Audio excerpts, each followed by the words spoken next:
उदय अन्य उद्योगों और प्रत्येक राष्ट्रीय गतिविधि की भांति समाचार पत्रों को भी समय समय पर बदलती हुई परिस्थितियों के अनुरूप बनना होता है। हमारे स्वाधीनता संग्राम के अवसर पर राष्ट्रीय पत्रों ने बहुत बड़ा काम किया, जिसे राष्ट्र प्रशंसा की भावना के साथ सदा स्मरण रखेगा।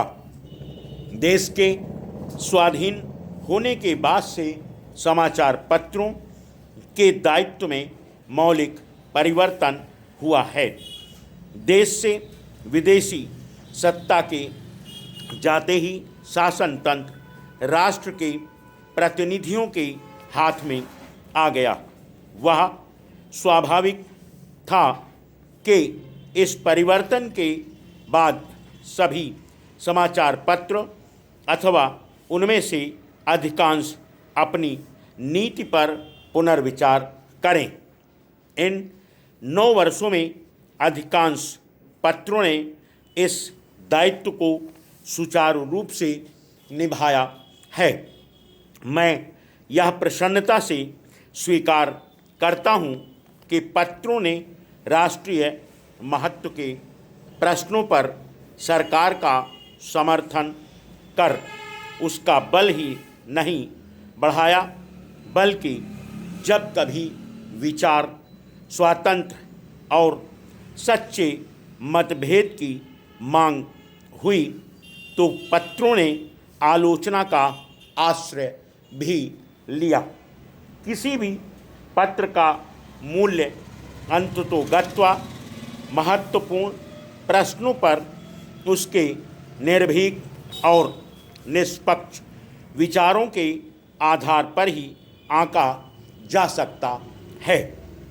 मैं समझता हूँ एक साधारण पाठक की दृष्टि से आदर्श समाचार पत्र वही है जो निष्पक्षता तथा निर्भीकता से सभी उचित बातों का समर्थन करे और प्रत्येक अनुचित कार्यवाही की निंदा करे।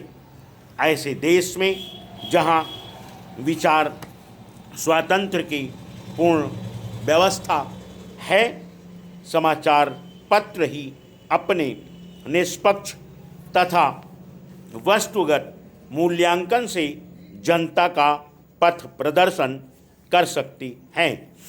यह काम उतना ही आवश्यक है जितना जनसाधारण में संवादों का प्रसार करना।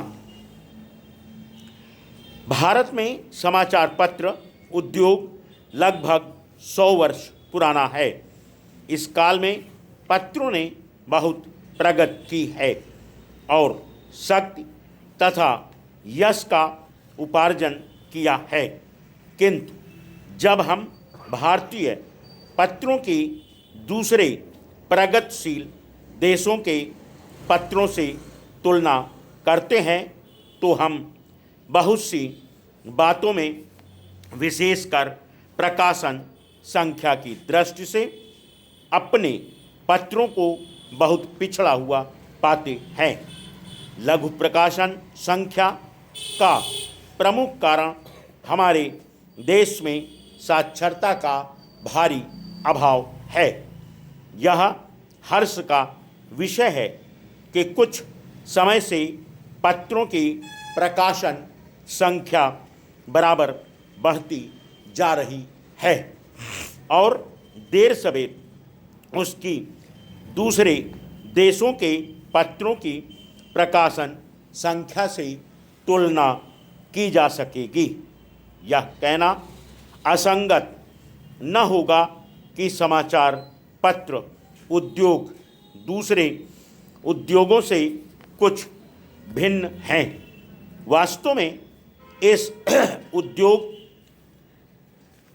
और दूसरे उद्योगों में यदि कोई सामान्य बात है तो यही कि दोनों ही की गणना उद्योगों में होती है। इसके अतिरिक्त समाचार पत्रों और अन्य उद्योगों में बहुत कुछ भेद है। किसी भी उद्योग पर राष्ट्रीय संगठन और राष्ट्र के लोगों के विचार, उनके लक्ष्य तथा महत्वाकांक्षाओं को व्यक्त करने का इतना भारी उत्तरदायित्व नहीं जितना समाचार पत्र उद्योग पर है। पत्रों और पत्रिकाओं का प्रकाशन संसार के सभी देशों में आरंभ में एक साधारण प्रचार कार्य के रूप में हुआ।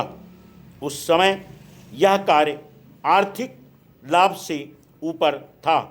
धीरे धीरे जैसे पत्रों के पाठकों तथा ग्राहकों की संख्या बढ़ती गई और पत्र विज्ञापन का माध्यम माने जाने लगे। Full stop.